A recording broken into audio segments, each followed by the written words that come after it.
Vince McMahon just got arrested in connection with the death of wrestling legend Randy Savage. Everyone thought they had made up and put the beef behind them. Thank you, Randy Savage, for all of the wonderful memories for so many years here in the World Wrestling Federation. But now, fellow wrestlers are speaking up about what really happened, and the details are shocking. Here's the full gist. The secret worth killing for. On May 20th, 2011, the wrestling world lost one of its most electrifying performers when Randy Macho Man Savage was pronounced dead at Largo Medical Center in Florida. He was 58 years old. The official cause, according to the Pinellas Pasco Medical Examiner's Office, was atherosclerotic cardiovascular disease, a fancy way of saying his arteries were over 90% blocked, his heart was enlarged, and a sudden cardiac arrhythmia robbed him of consciousness behind the wheel of his 2009 Jeep Wrangler. His wife, Lynn, barely managed to steer the vehicle into a tree to avoid oncoming traffic. The airbags didn't even deploy. A natural death. Case closed. Except it wasn't. Not for everyone. Because the moment Randy Savage's heart stopped beating, a question that had been whispered in wrestling locker rooms, debated on internet forums, and avoided by every major wrestling journalist for over a decade, suddenly became impossible to ignore. What exactly happened between Vince McMahon and Randy Savage that made the most powerful man in professional wrestling erase one of its greatest stars from existence for over 15 years? To understand how we got here, you first have to understand the relationship between these two men and the secret that allegedly destroyed it. Randy Poffo, that was Savage's real name, signed with Vince McMahon's World Wrestling Federation in June of 1985. He debuted as a free agent heel managed by the beautiful Miss Elizabeth, and within months he was one of the hottest acts on the roster. McMahon saw something special in the Macho Man immediately. This wasn't just a wrestler. This was a man who could sell out arenas on charisma alone. By February of 1986, Savage held the Intercontinental Championship. By March 29, 1987, he was stealing the show against Ricky Steamboat at WrestleMania 3rd in what many still consider the greatest match in the history of the event. And by WrestleMania 4 on March 27, 1988, Savage stood tall as the WWF World Heavyweight Champion, holding that belt for 371 days before dropping it to Hulk Hogan at WrestleMania 5. The relationship between McMahon and Savage during this period was, by all accounts, extraordinarily close. George "The Animal" Steele later described Savage as being like a son to McMahon, with a level of mutual respect and trust that went beyond the typical promoter-performer dynamic. Vince didn't just see Savage as a cash cow. He saw him as family, and that is precisely what made what came next so devastating. Because beneath the surface of this golden professional partnership, cracks were forming that would eventually split wide open and create a chasm so deep that McMahon would spend the better part of 2 decades pretending Randy Savage never existed. The first fractures appeared as early as 1987. Savage's brother Lanny Poffo, the wrestler known as the Genius, has publicly stated that the roots of the feud traced back to that year when the WWF held an old-timers event but excluded their father, Angelo Poffo. To Randy Savage, a man who lived and breathed loyalty to his family above all else, this was a personal insult that cut deep. He never forgot it. He may have smiled through it, kept working the main events, kept making McMahon money hand over fist, but he filed that slight away in the back of his mind where it festered. By 1990 and 1991, the dynamic was shifting further. Savage retired after losing to the Ultimate Warrior at WrestleMania 7 on March 24, 1991, though he continued working in non-wrestling capacities. He and Elizabeth married on screen at SummerSlam on August 26, 1991, but their real-life relationship was disintegrating. They divorced in 1992. Meanwhile, reports of Savage's erratic behavior backstage began surfacing. Accounts of his possessiveness, his paranoia, and according to the late Roddy Piper, an alleged physical altercation where Savage slapped McMahon in a bar. The trust between the two men was eroding rapidly. Then came the transition that set the whole powder keg ablaze. By 1992, McMahon had decided Savage was too old for full-time in-ring competition and began pushing him toward the commentary desk. Savage won his second WWF Championship at WrestleMania 8 on April 5, 1992, but lost it later that year, and by January 1993, he was sitting behind a microphone on Monday Night Raw instead of standing inside the ring. Savage despised this. He wanted to wrestle. He wanted booking input. He wanted an office role if he couldn't compete. McMahon wanted him to call matches and be grateful for the paycheck. For nearly 2 years, this tension simmered. Savage made sporadic in-ring appearances. The Royal Rumbles of 1993 and 1994, a match against Crush at WrestleMania X on March 20th, 1994, but his role was diminishing by the month. Contract negotiations between Savage and McMahon stalled repeatedly. And then, in October of 1994, Savage's WWF contract expired, and he was gone. Not just gone. Gone in a way that made Vince McMahon's blood boil, because reportedly,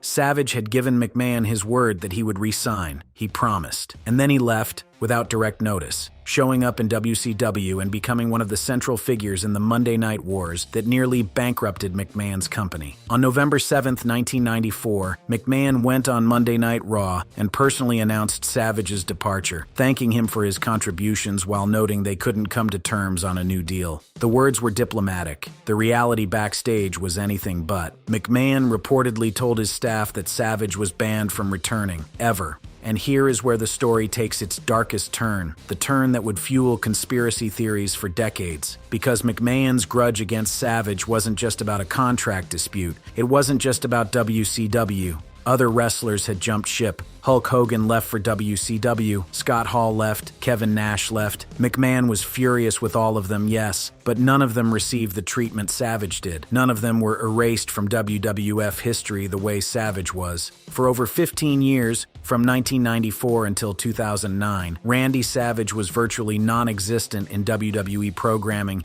DVDs, documentaries, and merchandise. His name was not spoken. His matches were not shown. His legacy was treated as though it belonged to a ghost. That level of hatred, that depth of erasure, didn't match the crime of simply leaving for a rival promotion. Something else was driving McMahon's fury. And the most persistent rumor, one that first appeared on message boards like Death Valley Driver in the early 2000s and has never been confirmed or denied by any of the parties involved, alleges that Savage had an inappropriate personal relationship with McMahon's daughter Stephanie, possibly around 1993 to 1994, when she was approximately 17 years old. If this allegation were true, it would explain everything. It would explain why McMahon's grudge burned with an intensity that no contract dispute could justify. It would explain why Savage was blacklisted not just from programming, but from history itself. It would explain why the Hall of Fame induction didn't come until 2015, 4 years after Savage was dead and could never speak publicly again. And it would provide the motive that conspiracy theorists would later use to construct their most explosive allegation of all, that Vince McMahon didn't just hate Randy Savage, he had him killed. But we're getting ahead of ourselves.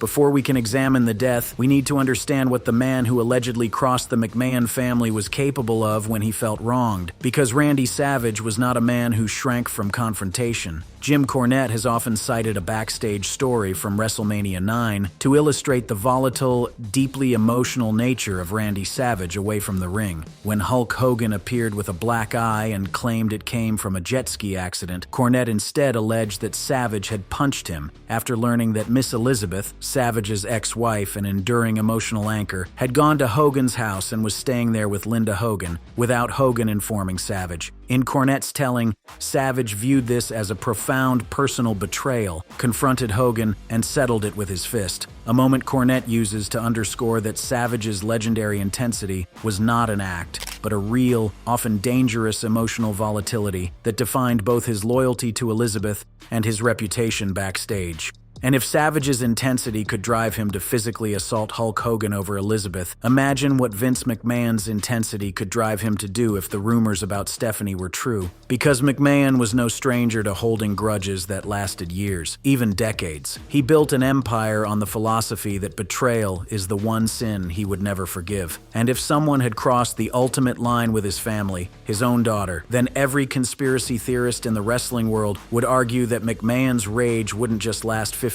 years, it would last a lifetime. The blacklist continued right through the 2000s. Savage retired from active competition and appeared sporadically outside WWE. McMahon rejected every Hall of Fame proposal for Savage, with Savage himself insisting on a family induction that included his father Angelo and brother Lanny. McMahon refused. The wall between them seemed permanent. Then, in 2010, something shifted. Savage reached out to McMahon by phone. After years of silence, the Macho Man made a call seeking closure, possibly a Hall of Fame spot, possibly just an acknowledgement that their war was over. They spoke, but nothing immediate came of it. No induction, no return, no resolution. And then, 7 months later, Randy Savage was dead. The timing of that phone call, a reconciliation attempt followed so quickly by death, is one of the details that conspiracy theorists would seize upon with both hands. Because if you believe the darkest version of this story, that call wasn't a peace offering, it was a provocation. It was Savage reminding McMahon that he was still alive, still out there, and still in possession of whatever secrets their shared history contained. And if you believe the conspiracy theorists, that's exactly why he had to die. The death nobody believed. The morning of May 20th, 2011 began like any other in Seminole, Florida, a quiet suburb tucked near Tampa, where Randy Savage had settled into a life far removed from the spotlight of professional wrestling. He was living with his second wife, Barbara Lynn Payne, whom he had married on May 10th, 2010, just over a year before. By all outward appearances, Savage had found peace. He was out of the ring. He was out of the public eye. He was, for the first time in decades, simply Randy Poffo, a man enjoying the quiet twilight of a legendary career. But that morning, something was wrong. Savage complained to his wife about feeling unwell. He mentioned aches. He sensed something was off in a way he couldn't articulate. And then he said something that conspiracy theorists would later cite as one of the most chilling details of the entire story. He told Lynn, "I think I'm gonna pass out." Despite this premonition, despite his own body telling him that something catastrophic was happening inside his chest, Savage insisted on driving. He got behind the wheel of his 2009 Jeep Wrangler, and at approximately 9:25 a.m., while traveling eastbound on Florida State Road 694, also known as Park Boulevard, near 113th Street North, Randy Savage lost consciousness. What happened next unfolded in seconds, but has been dissected for years. With Savage unconscious and his foot still pressing the accelerator, the Jeep surged forward, veered over a raised concrete median divider, and crossed into oncoming eastbound lanes. Lynn Payne, sitting in the passenger seat, reached across and grabbed the steering wheel, managing to avoid a motorcycle and a bus in the opposing traffic before deliberately steering the vehicle into a tree near a public supermarket and an animal hospital. The impact was minor. The airbags didn't deploy. Lynn sustained only cuts and bruises and was treated at the scene. Savage was unresponsive. Paramedics rushed him to Largo Medical Center in Largo, Florida, where he was pronounced dead shortly after arrival. His brother Lanny Poffo confirmed to media outlets that Savage had suffered a heart attack while driving. The Florida Highway Patrol opened an investigation, initially noting that Savage had lost control for unknown reasons, though they suspected a medical event from the outset. The autopsy was performed by the Pinellas Pasco Medical Examiner's Office, with results released publicly on June 30th, 2011. The official cause of death, atherosclerotic cardiovascular disease. Specifically, Savage had an enlarged heart with severe atherosclerosis, resulting in more than 90% blockage of his coronary arteries. The medical examiner determined that this blockage likely triggered a cardiac arrhythmia, possibly ventricular fibrillation, causing his heart to cease functioning effectively and rendering him unconscious before the vehicle ever left the road. The crash did not contribute to his death. He was likely already dead or in full cardiac arrest before impact. The toxicology report showed trace amounts of caffeine, acetaminophen, hydrocodone, dihydrocodone, doxylamine, and a blood alcohol concentration of 0.03 grams per deciliter, well below the legal limit. Nothing out of the ordinary. Nothing that would have caused or contributed to the cardiac event. A clean death, medically speaking. Natural causes, no foul play. Case closed for the second time. And for the second time, a significant number of people refused to accept it. The conspiracy theories began forming almost immediately, and they haven't stopped in the years since. They've been debated on Reddit, amplified on YouTube, and given oxygen by the most unlikely of sources. A former professional wrestler named Billy Jack Haynes. Haynes, a wrestler who competed in the WWF during the 1980s, became the loudest and most public voice pushing the theory that Savage's death was not natural, but was in fact a deliberate murder orchestrated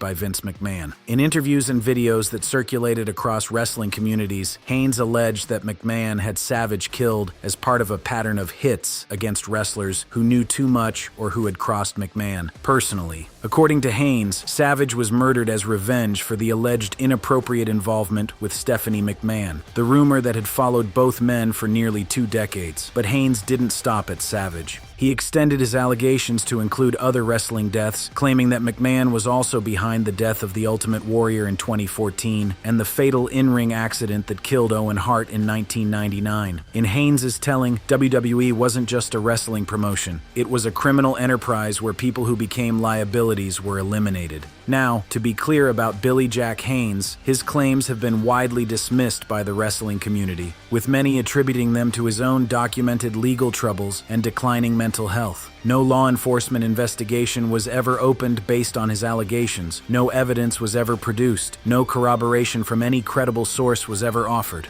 Haynes is, by the estimation of most wrestling observers, a deeply troubled man making sensational claims that have no basis in reality. But the conspiracy theories don't rely solely on Billy Jack Haynes. They rely on a collection of circumstantial details that, when assembled together, create a picture that true believers find compelling, even if mainstream observers find it absurd. Detail number 1, the timing. Savage reached out to McMahon in 2010, seeking reconciliation after years of silence. 7 months later, he was dead. To conspiracy theorists, this was not coincidence. This was cause and effect. Savage made the call, reminded McMahon of his existence, and McMahon decided the risk of whatever Savage knew becoming public was too great. Detail number 2, the method. The autopsy confirmed severe heart disease, a condition consistent with decades of physical punishment in the wrestling ring, and, as some speculate, potential long-term effects of performance-enhancing substances that were rampant in the 1980s and 1990s WWF. But conspiracy theorists argue that heart disease can be induced or accelerated by undetectable poisons, and that the toxicology report's finding of only trace amounts of common medications is itself suspicious. Why so clean? Why so convenient? A man who spent decades in the most physically destructive profession on Earth had nothing unusual in his system?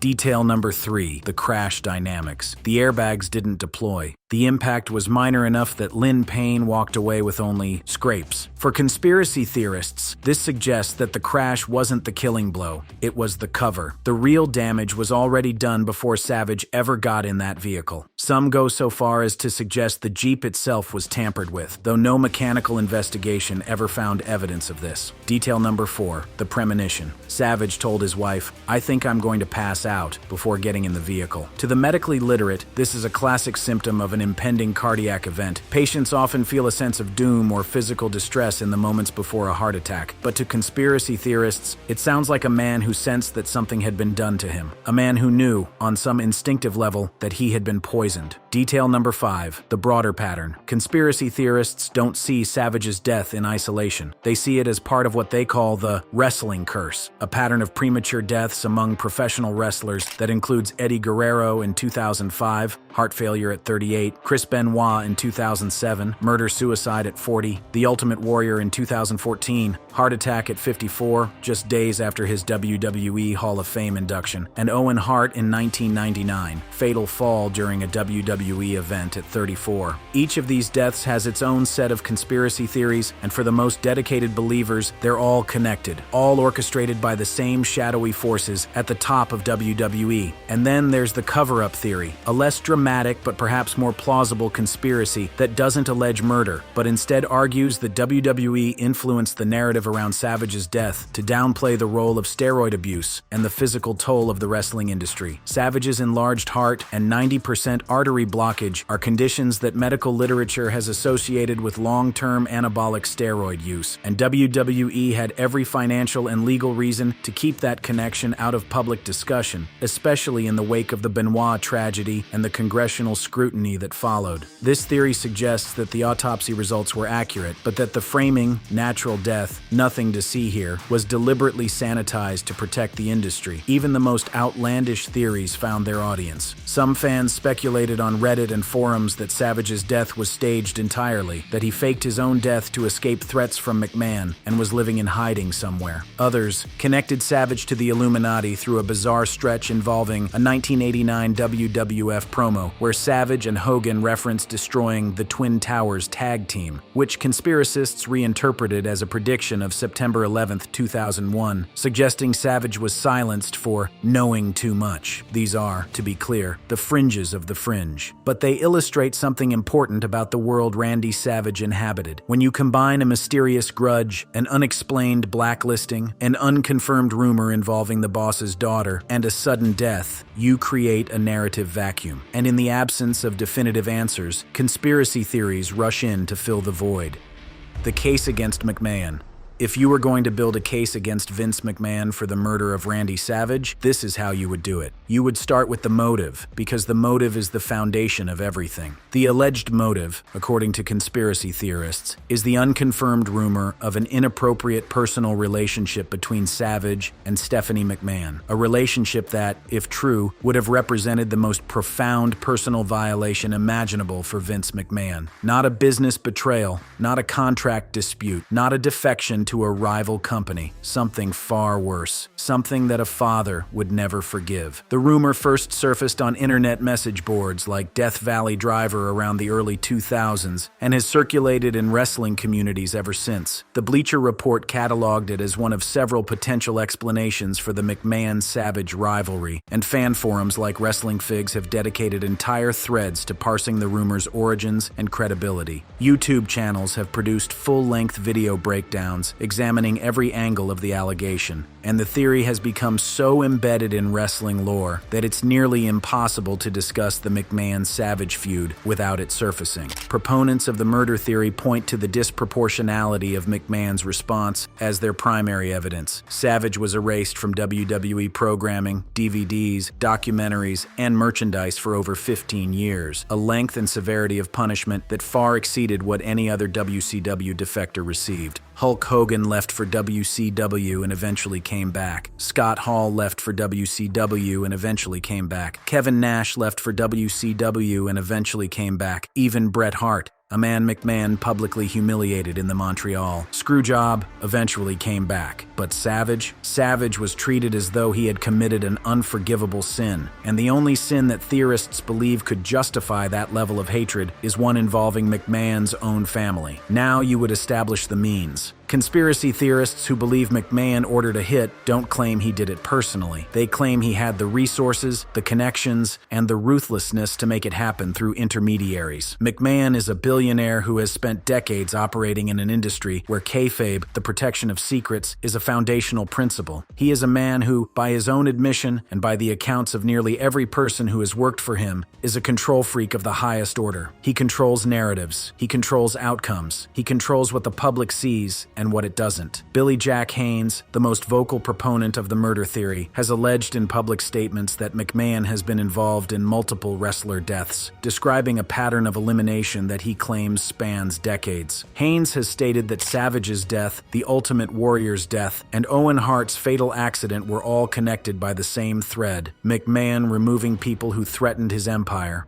Again, Haynes's claims have zero supporting evidence and are widely dismissed, but within the framework of this conspiracy narrative, they serve as the testimony of a witness who claims to have seen the machine from the inside. Then you would examine the opportunity. Savage reached out to McMahon in 2010, making a phone call that ended years of silence between them. In the conspiracy narrative, this call served as the trigger. Savage was seeking closure, maybe a Hall of Fame induction, maybe just an acknowledgement that the feud was over. But to McMahon, according to the theorists, this call was a reminder that Savage was still out there, still alive, still in possession of whatever knowledge he held about the McMahon family, still capable at any moment of going public with the truth. And in a world where McMahon had just navigated the fallout from the Benoit tragedy, had survived congressional investigations into steroid abuse, and was building toward a public offering of his company, a world where the exposure of a decades-old family secret could be devastating on every level, the conspiracy theorists argue that Savage's continued existence represented an unacceptable risk. 7 months after that phone call, Randy Savage was dead. The theorists then turned to the death itself and pick apart every detail. The autopsy found over 90% blockage in the coronary arteries. Severe, yes, but not uncommon in men of Savage's age and physical history. The question they ask is not whether the heart disease was real. It clearly was. The question is whether something was introduced into Savage's system to trigger the fatal cardiac event at that specific moment. They point to the toxicology report: caffeine, acetaminophen, hydrocodone, dihydrocodeine, doxylamine, and a blood alcohol level of 0.03, and note that certain compounds capable of triggering arrhythmia in a compromised heart would not necessarily appear on a standard toxicology screen. They claim that a targeted poisoning designed to exploit pre-existing heart disease would be virtually indistinguishable from a natural cardiac event. There is, of course, no evidence whatsoever that this happened. The medical examiner classified the death as natural. No law enforcement agency opened a homicide investigation. No toxicological anomalies were found. No witnesses reported suspicious activity. No mechanical tampering with the vehicle was detected. But conspiracies don't require evidence. They require patterns. And the pattern that theorists construct around Savage's death goes something like this. A man who knew a powerful family's darkest secret was blacklisted for 15 years. Reached out seeking reconciliation, and died of a sudden cardiac event 7 months later, at the age of 58, in a manner that left no physical evidence of foul play. To the conspiracy-minded, that's not coincidence. That's a professional job. The aftermath only deepened suspicions. McMahon issued a public statement praising Savage's contributions to wrestling, a statement that, to normal observers, signaled the end of the grudge and the beginning of reconciliation. But to conspiracy theorists, it was the ultimate act of kayfabe.